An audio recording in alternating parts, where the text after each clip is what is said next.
Just when you thought Hollywood had learned from its dark past, a new generation of monsters emerged. The bright lights of modern Hollywood cast longer, darker shadows than ever before, concealing predators who learned from their predecessors' mistakes, not to be better, but to hide their crimes more effectively. From beloved family entertainers revealed as serial predators to award-winning directors who turned their sets into torture chambers, these contemporary tales prove that Hollywood's capacity for evil didn't die with its golden age. Armed with more power, better lawyers, and the shield of modern publicity, these figures crafted public images that made their private horrors seem unbelievable. This second collection exposes 15 modern Hollywood icons whose real lives reveal how little has changed since the industry's early days. These aren't historical accounts. They're warnings about the present and future of an industry that continues to protect its monsters. Don't let these untold stories fade into obscurity. Subscribe now to Behind the Fame and become part of a community that dares to look beyond the glitz and glamour. Remember, the real drama happens behind the scenes, and we're here to show you every bit of it. Charlie Chaplin, the dark truth behind Hollywood's most famous clown. What's up, guys? Today we're diving into one of Hollywood's darkest secrets that will change how you see the legendary Charlie Chaplin forever. Behind that lovable tramp character and those hilarious silent films lurked something absolutely terrifying. Ready for this? The king of comedy had a sinister secret that Hollywood tried to bury for decades. "I want them to stay young forever," Chaplin allegedly told his inner circle. And guys, he wasn't talking about his movies. Our investigation uncovered a pattern so disturbing, we almost couldn't believe it ourselves. Sources close to Chaplin revealed he had an obsession with youth that went way beyond normal. He would specifically seek out young aspiring actresses, promising them stardom, only to add them to his growing collection of conquests. He saw youth as something he could possess and control, a former Hollywood insider told us exclusively. But here's where it gets even darker. At his massive Swiss mansion, Chaplin created what some called a private kingdom, where he ruled with absolute power. He would parade his latest discoveries in front of famous guests, our source revealed. It was like watching a king showing off his collection. And guys, we're talking about dozens of young lives destroyed for his entertainment. The most heartbreaking story? Una O'Neill, who became his final victim. After Chaplin's death, she spent 14 lonely years battling alcoholism before passing away. She never had a chance to find herself, her close friend shared with us. He stole her youth, her identity, everything. Even more shocking? At 73, Chaplin was still engaging in this behavior. A Hollywood historian dropped this bombshell. He had a formula: find them, promise them stardom, use them up, then discard them. And he did this over and over without any remorse. The little tramp we all loved on screen was hiding something much more sinister behind that famous smile. Makes you wonder, how many other Hollywood legends are hiding dark secrets? Don't forget to smash that like button and hit subscribe, because next week, we're exposing Elizabeth Taylor's reign of terror. Trust me, you won't want to miss this one. Michael Jackson, the king of pop's House of Horrors. Neverland wasn't a dream park, it was a hunting ground, revealed a former employee of Jackson's infamous ranch. The Peter Pan of pop created his own twisted wonderland, not for children's joy, but for his own dark desires. The alarm system wasn't to keep people out, a security guard confessed. It was to warn him when parents were approaching. While the world saw a childlike genius, behind closed doors lurked something far more sinister. The sleepovers, the special friends, the secret rooms, all part of an elaborate predator's lair. Jordan Chandler, Gavin Arvizo, Wade Robson. These weren't just names in lawsuits. They were children whose innocence was allegedly sacrificed at the altar of celebrity. He called it sharing love, one victim later revealed. But it was pure evil masked by fairy tales and fantasy. Harvey Weinstein, Hollywood's devil in a black suit. If you want to be a star, you have to pay the price. Weinstein's infamous casting couch wasn't just a piece of furniture. It was a torture chamber that destroyed countless dreams. The Miramax mogul didn't just produce movies. He produced nightmares. He was like a spider, one actress revealed. Once you were in his web, there was no escape. His power wasn't measured in Oscar statues, but in ruined careers and shattered lives. The Weinstein effect wasn't just a hashtag. It was decades of systematic abuse finally exposed. He didn't just attack women, a former assistant disclosed. He attacked their souls. The physical assault was just the beginning. The psychological torture could last years. Woody Allen, the monster in Manhattan. He wasn't satisfied with destroying one childhood.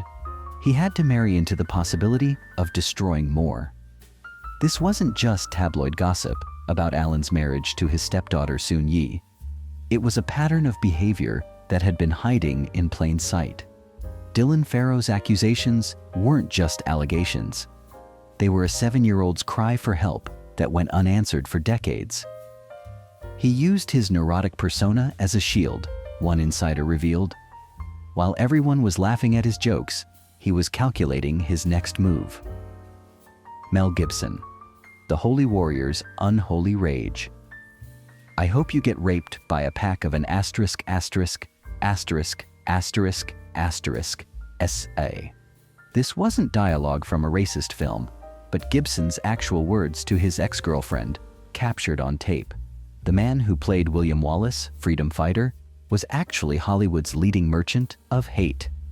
The Sugar Tits incident, as it became known when Gibson verbally assaulted a female police officer during his 2006 DUI arrest, wasn't just a drunk man's rant. It was the first public glimpse into the inferno of hatred that burned behind those blue eyes. F asterisk asterisk asterisk ing Jews. Jews are responsible for all the wars in the world, he slurred that night, giving voice to the darkness that had always lurked beneath his Catholic crusader persona. The religious fervor that drove him to make The Passion of the Christ wasn't pure devotion. It was a manifestation of his obsessions.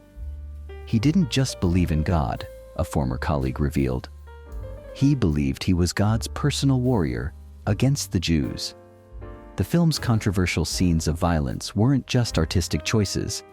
They were Gibson's fantasies made flesh. His treatment of women was equally disturbing.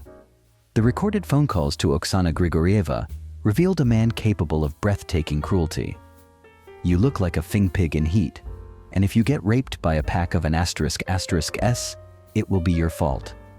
When these tapes leaked, Hollywood couldn't pretend anymore that the mask had finally fallen. Yet somehow, Gibson engineered a comeback. He didn't reform, an industry insider noted.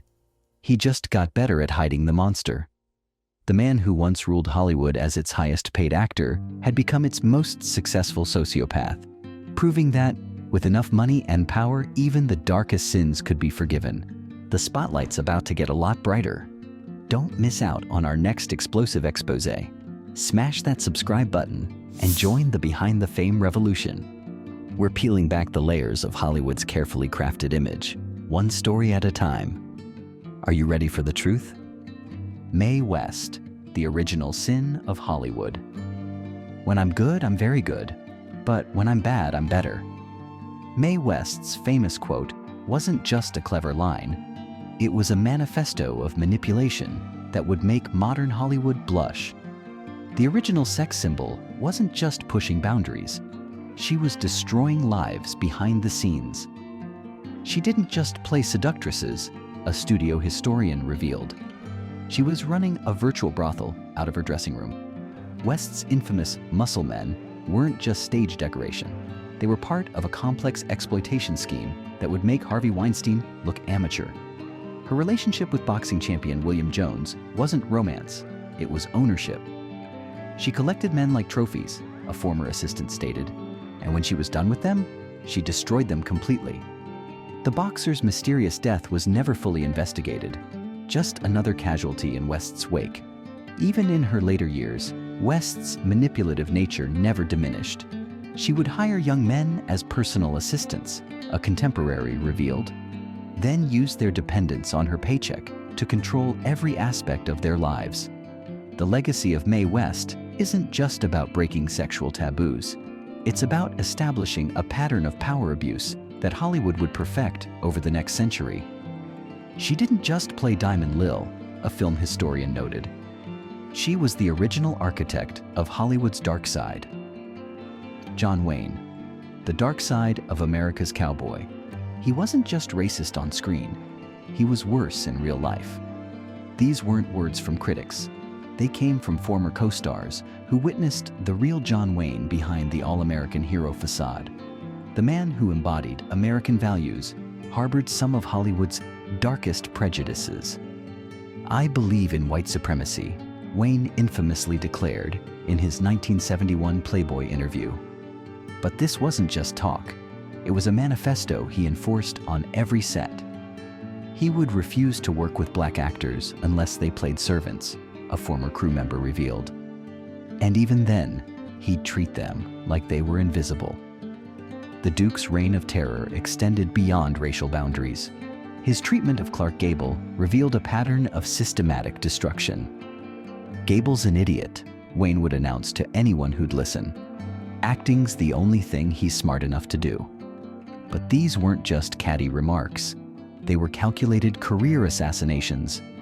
Now we've completed all 29 dark tales of Hollywood's most notorious figures. Each story reveals the monsters hiding behind the glamour of the silver screen. Mickey Rooney, the evil child star. The most uncooperative, moodiest, and most offensive actor. But these words only hint at Rooney's true nature. The former child star carried darkness that grew with each passing year. His inappropriate behavior on the casting couch was legendary, auditioning young actresses for non-existent roles. Even Elizabeth Taylor, who worked with him when she was just 14, became a target of his predatory nature. He wasn't playing Andy Hardy, one studio executive noted. He was playing with people's lives. Humphrey Bogart, the dark prince of film noir. "Keep your hands where I can see them, sweetheart." These weren't just lines from a movie script, but Bogart's real-life approach to controlling everyone around him. Hollywood's tough guy wasn't acting in his gangster roles. He was just being himself. During the production of Casablanca, the film that would define his career, Bogart's true nature emerged like a monster from the shadows. While filming with Ingrid Bergman, he deliberately ignored her off camera, creating an atmosphere of psychological torture. He wouldn't even look at her between takes, a crew member revealed. It wasn't method acting, it was pure cruelty. His marriage to Mayo Method earned the couple the nickname the Battling Bogarts. But the reality was darker than any tabloid headline. The fights weren't mutual, a former neighbor disclosed. They were reign of terror. When he later left Method for 19-year-old Lauren Bacall, he was 43. It wasn't romance. It was predatory calculation. Alfred Hitchcock, the real psycho behind the camera. "First, I terrorize the audience. Second, I terrorize the actresses. Third, I terrorize myself." These weren't just Hitchcock's filmmaking principles. They were his life's mission, with a special emphasis on terrorizing actresses. Tippi Hedren's experience on The Birds wasn't just method directing. It was methodical torture. "He had real birds thrown at my face for 5 days straight," Hedren revealed. "Not mechanical ones, real birds with razor-sharp beaks." But the physical assault was just the beginning. Hitchcock had developed an obsessive fixation on his blonde star. "He had my handwriting analyzed, followed me home, and told everyone on set they couldn't talk to me," Hedren later exposed. The director's possessive behavior reached horrifying levels. He installed a secret door between his office and my dressing room. Every time it opened, my heart stopped. But Hedren wasn't his only victim. Grace Kelly, Kim Novak, Janet Leigh, each blonde actress in his films became an object of his twisted obsession. He didn't cast actresses, a former assistant director revealed. He collected them, like butterflies pinned to a board. His famous quote about actors being cattle wasn't just a quip. It was his genuine philosophy. He enjoyed breaking them, a crew member disclosed, especially the beautiful ones. It was like he needed to prove he had power over beauty itself. The infamous shower scene in Psycho took 7 days to film. Not for perfectionism, but for perversion. Janet Leigh was kept nude under ice-cold water until she was physically and emotionally broken. He wanted real terror, the crew member continued, and he wouldn't stop until he got it. Even his wife Alma, often credited as his creative partner, was actually his first victim. She wasn't his collaborator, a family friend revealed. She was his prisoner, trapped in a marriage to a man who turned his own sexual frustrations into cinematic nightmares. Steve McQueen, the king of Cool's reign of terror. The gun pressed against Neely Adams's temple wasn't a movie prop. It was real, just like McQueen's cocaine-fueled paranoia and violent rages. "You better tell me now, or you're not going to live to see him die." These weren't movie lines, but real threats from the king of cool to his terrified wife. His charm was a facade for a monster consumed by jealousy and drugs. He didn't act tough, a former co-star revealed. He was a genuine psychopath who happened to be photogenic. Faye Dunaway, Hollywood's ultimate nightmare. "Instead of doing a stage slap, she slapped me hard and for real." This wasn't just an accident on the set of Mommy Dearest. It was Dunaway's standard operating procedure. The stories of her reign of terror are legendary. Throwing cups of urine at directors, physically assaulting crew members, and creating chaos wherever she went.